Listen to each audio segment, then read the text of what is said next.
chun nu na vẫn chơi trên dia na câu na ô in lắm rồi na tao na ga tu ni na lung ta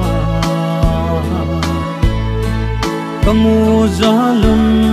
có thể thăng ba in dinh hen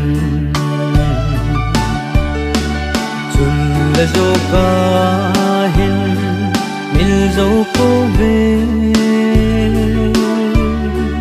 na văn chơi chân nhìn na phật na hồ lệ na ta sa tha gao và nay lâm hiền na pa lung lấy na lệ nang ni để hiền hồ mang na nghe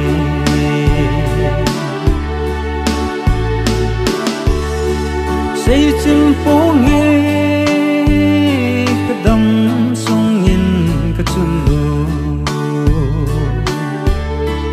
ngày hôm thó nào lệ ngày ngày lút nào khi đang nghe pin lệ thu tao vì nhầm hè nô ngày ngày lút na chun la zo ka hin mil zo cô về na văn chơi chân nhìn na phật na hồ lệ na ta sa la gao và nay lâm hiền na pa lung lấy na lệ nang ni để hiền hồ mang na nghe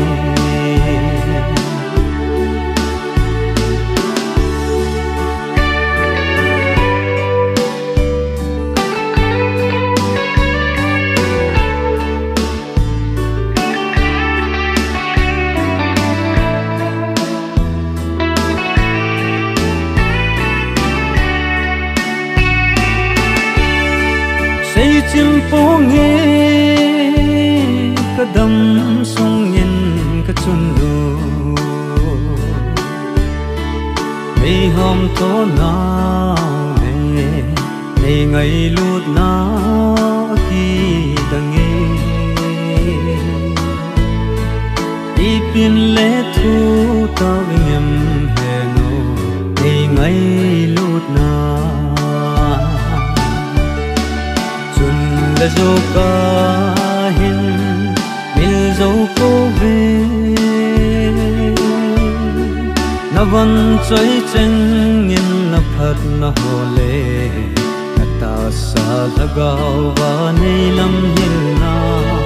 pa lung lấy na lệ nang ni để hiền hồ mang na nghe